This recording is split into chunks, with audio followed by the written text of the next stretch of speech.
आज सहपहर पाकिस्तान में मुअज़्ज़ज़ मेहमान ईरानी सदर मसूद पज़ेश्कियान की आमद हुई। पुरतपाक इस्तकबाल किया गया और अब तक सदर पाकिस्तान, वज़ीर आज़म Pakistan, army chief, field marshal general Asim Munir से उनकी मुलाकातें हो चुकी हैं।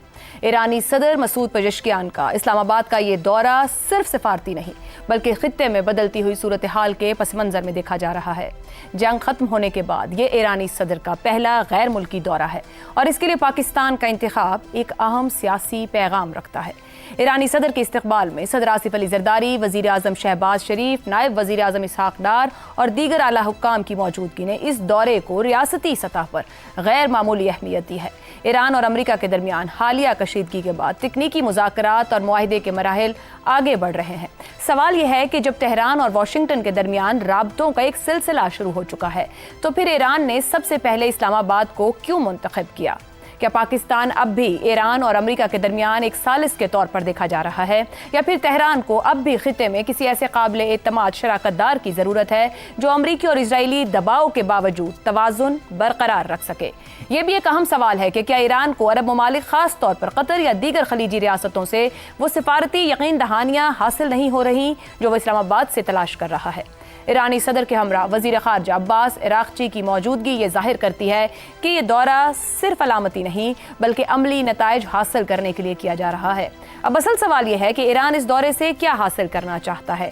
क्या ये सिर्फ शुक्रिया है या नए इलाक़ाई सिक्योरिटी फ्रेमवर्क की तलाश? और सबसे अहम बात, क्या ये दौरा ताकत के नए तवाज़ुन की इब्तिदा है या सिर्फ वक्ती सिफारती गर्मजोशी? इस दौरे पर न सिर्फ खित्ते बल्कि अमरीका, इजराइल और अरब दुनिया की नज़रें भी टिकी हुई हैं क्योंकि इसके नताइज मुस्तक़बिल की जियोपॉलिटिकल सिमत का तयन कर सकते हैं। इस दौरे की अहमियत, मकासद, इसी पर गुफ्तगू रखेंगे प्रोग्राम में। पैनल में मेरे साथ हैं शहजाद चौधरी, ज़ैगम खान और रज़ा रूमी साहिब। प्रोग्राम का सवाल आप सभी के लिए।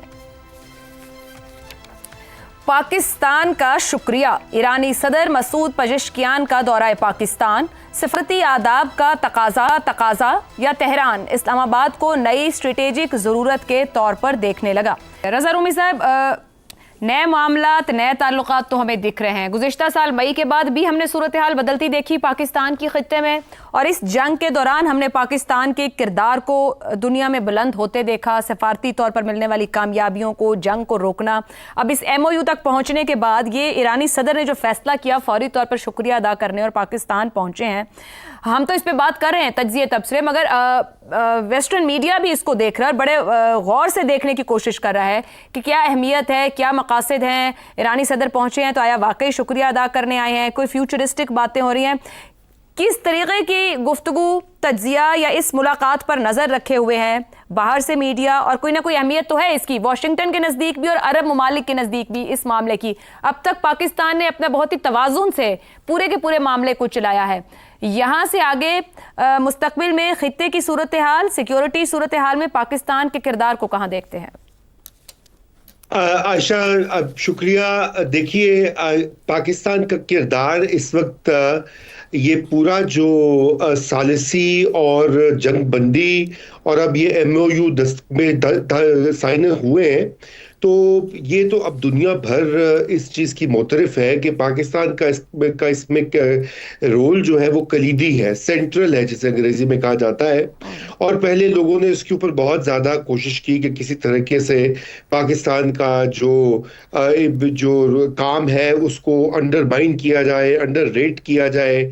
ये कहा गया कि जी कतर को ज़्यादा उसने काम किया है, कतर को ज़्यादा ईरान देखता है, ईरान ज़्यादा पसंद करता है, पाकिस्तान पे अभी भी शक करता है। आपको पता है इस तरह की कई आवाज़ें पाकिस्तान के अंदर और पाकिस्तान के बाहर, आप गयार को तो छोड़ दीजिए ना, मगरिब को या हिंदुस्तान वाले जो करते हैं, जो हमारे अपने लोग भी इस तरह की जो पेशीन गोइयां और दुर्फंतनियां छोड़ रहे थे। तो आज का एक रोजा दौरा जो है वो उनके लिए भरपूर जवाब है, ताबड़तोड़ किस्म का जवाब है कि ईरान के सदर अज खुद पाकिस्तान का शुक्रिया अदा कर दे। ऑफिशियल उनकी ये पोजीशन है।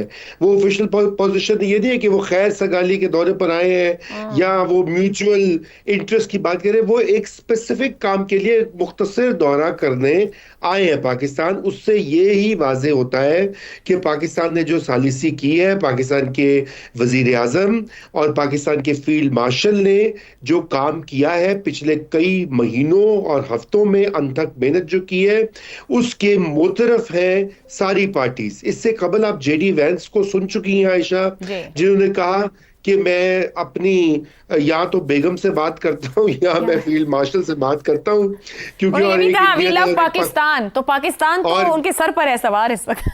जी, तो अब ये दो बड़े फरीक है ना, अब इन्होंने ये कर दिया। अब मुझे ये समझ नहीं आती कि ये प्रोपेगेंडा जो फैक्ट्रियां लगी हुई हैं पाकिस्तान के सोशल मीडिया और पाकिस्तान के कुछ हिस्से जो है रवायती मीडिया के भी, टीवी बिशमूल उसमें या अखबारात उसमें शामिल हैं, ये उनकी मुझे समझ नहीं आती कि उनको और क्या चाहिए या उनका क्या इलाज है, या वो बिल्कुल ही लाइलाज हो चुके हैं। तो एक तो पहले तो मैं यहां से बात का आगाज करना चाहता था। अब आप देखा कि पाकिस्तान का इसमें क्या, देखिए पाकिस्तान का रोल, चूंकि सालिसी के नतीजे में इस स्टेज तक हम पहुंचे हैं और यकीनन ये फाइनल स्टेज नहीं है, ये अभी आगाज है एक बहुत ही पेचीदा पुरखार रस्ते का, जिसका के आउटकम अनसर्टन है। क्योंकि जिन मामलात के ऊपर अब कमेटियां बन गई हैं, टेक्निकल वर्किंग ग्रुप्स बने हैं, 4 बड़े मामलात हैं। ईरान के ऊपर से पाबंदियां जो हटनी है, ईरान की रिकंस्ट्रक्शन जो होनी है, जौहरी तवानाई के मसाइल जो हल होने हैं, और इसी तरह ईरान की जो मुंजमद असासे जो है जिनका के बंदोबस्त करना है, वो ये बहुत पेचीदा मामलात हैं। एक तरफ तो इनकी पेचीदगियां हैं, दूसरी जानिब एक ऐसा फरीक बैठा हुआ है मिडिल ईस्ट में जो किसी कीमत नहीं चाहता कि ये अमन जो है कायम रहे। उसकी ये ख्वाहिश है कि ये जंग दोबारा इसका आगाज हो और ये जंग फिर से छिड़े और ईरान को हिस्से बकरे किए जाए। जो काम पहले अधूरा छोड़ दिया अमेरिका बहादुर ने, वो दोबारा से उसको रीस्टार्ट किया जाए। ये तो आयशा इस वक्त है मसला जिसको हम जिसे हम डील करें। बहुत ही कॉम्प्लिकेटेड सिचुएशन है। तो साहब, एक तो इजराइल तो है ही है एक्शंस के साथ ग्राउंड पे, एक ट्रंप का ट्रुथ सोशल भी है। मतलब अच्छी भली चलती चीज के बीच में कोई ऐसा बयान दे दे कि ना सर पकड़ा जाएगा ना पैर, के कहने का मकसद क्या था, अगली बार एक नई बात। और कोई हल तो जेडी वैंस के पास भी इसका नहीं है। ये चला लेंगे 60 दिन ट्रंप साहब सब्र के साथ?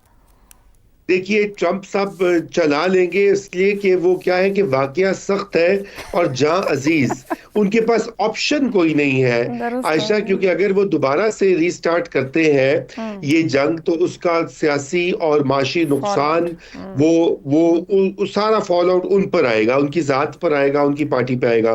पहली तो ये बात है।